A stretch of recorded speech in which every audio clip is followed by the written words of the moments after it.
Sejam bem-vindos a mais um vídeo do canal. Eu sou André Bernardo, o seu professor da Escola Bíblica Dominical. Estou aqui para te ajudar. Este vídeo é um podcast onde apresentamos a leitura na íntegra do livro de apoio das lições bíblicas, fazendo um resumo do capítulo. Acompanhe a nossa leitura, isso irá facilitar a sua compreensão quando postarmos o vídeo esboço, onde comentamos os pontos principais da lição. Clique no botão inscrever-se e ative as notificações para ser avisado quando postarmos novos vídeos. Dê o like no gostei para a plataforma do YouTube recomendar o nosso vídeo a mais pessoas que amam estudar a palavra de Deus como você. Então, vamos começar. Capítulo 13 do livro de apoio, com o título O Propósito de Missões. A Igreja do Senhor tem uma missão social e educativa para cumprir neste mundo. Só que a sua missão principal sempre será a evangelização.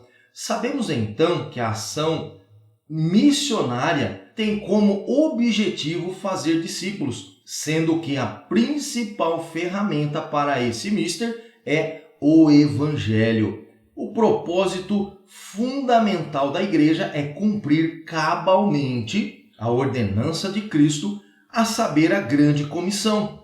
A igreja não pode ignorar as exigências da grande comissão, que consiste em levar a mensagem do Evangelho a todas as pessoas, em todo o tempo e em todo lugar. Diferença entre evangelização e missões. Evangelização é o ato de proclamar as boas novas de Deus à humanidade. O mensageiro das novas de alegria anuncia a vinda da salvação e ele mesmo traduz o seu início, conforme registrado em Isaías capítulo 52, no verso 7 a 10, que nos diz: quão suaves são sobre os montes os pés dos que anuncia as boas novas, que faz ouvir a paz, que anuncia o bem, que faz ouvir a salvação, que diz a Sião: o teu Deus reina. Eis a voz dos teus atalaias, eles ouçam a voz, juntamente exultam, porque olho a olho verão, quando o Senhor voltar a Sião. Clamai, cantando, exultai juntamente, desertos de Jerusalém, porque o Senhor consolou o seu povo, remiu a Jerusalém. O Senhor desnudou o seu braço perante os olhos de todas as nações, e todos os confins da terra verão a salvação do nosso Deus. A missão é a atividade de Deus no mundo. Deus, e não outro, é o maior protagonista das atividades missionárias. Ele age no mundo pela sua graça, a fim de reconciliar o mundo consigo mesmo, conforme registrado em 2 Coríntios, capítulo 5, verso 19. Primeiro ponto, o alvo da obra missionária. Numa leitura atenta do livro de Apocalipse, é possível perceber o propósito de Deus de redimir a humanidade desde o livro de Gênesis. Por exemplo, no capítulo 5 deste livro, há o relato de uma grande multidão de pessoas redimidas pelo sangue de Jesus. Apocalipse capítulo 5, versículo 9. Da leitura desse texto bíblico, depreende-se que todos os crentes que estiverem comprometidos com a causa missionária poderão dizer com alegria e toda a convicção que essa é a sua visão, que esse é o seu alvo final. A noção da universalidade ou totalidade relacionada ao alcance do Evangelho responsabiliza-nos como parte integrante desse poderoso e grandioso projeto de Deus, a obra missionária. Porque se anuncio o Evangelho, não tenho de que me gloriar, pois me é imposta essa obrigação. E ai de mim se não anunciar o Evangelho. registrado em 1 Coríntios capítulo 9, verso 16. O real propósito de missões baseia-se em 4 motivos que aprendemos na palavra de Deus. O primeiro motivo diz respeito ao desejo de que Deus seja adorado e a sua glória conhecida entre todos os povos da terra. O segundo motivo refere-se ao desejo de obedecer a Ele por amor e gratidão, por meio do cumprimento da comissão de Cristo. Ide, ensinai a todas as nações.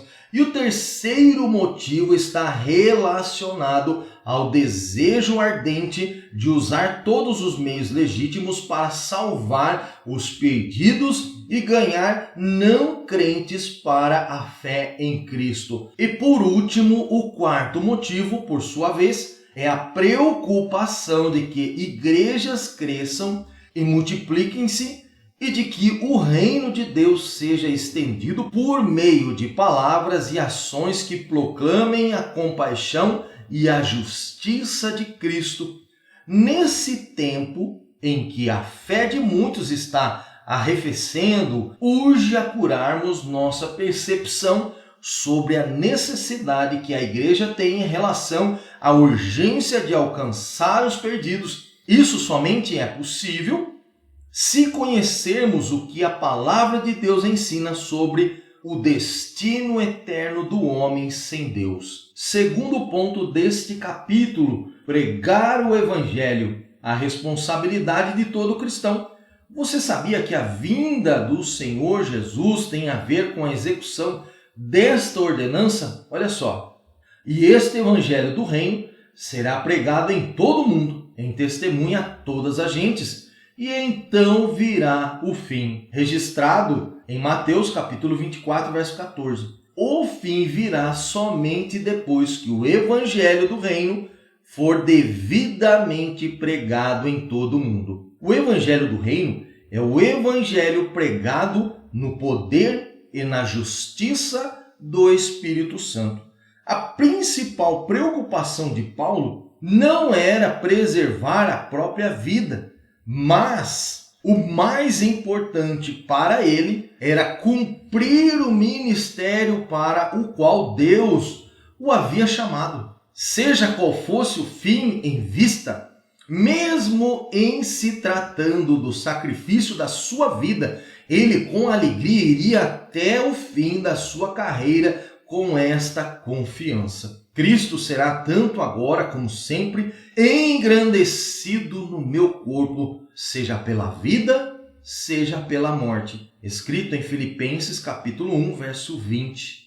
Bem-aventurado aquele servo que o Senhor, quando vier, achar servindo assim. Em verdade vos digo que o porá sobre todos os seus bens. Porém, se aquele mau servo disser consigo, o meu Senhor tarde virá, e começar a espancar os seus conservos, e a comer, e a beber com os bêbados, virá o Senhor daquele servo num dia em que não espera, e a hora em que ele não sabe, e separá-lo-á, e destinará a sua parte com os hipócritas. Ali haverá pranto e ranger de dentes. Esta passagem está escrita em Mateus capítulo 24, verso 45 ao verso de número 51. O apóstolo Paulo via a responsabilidade de pregar o evangelho. Ele não escolheu pregar o evangelho, mas deve fazê-lo conforme o chamado divino no momento da sua conversão no caminho de Damasco,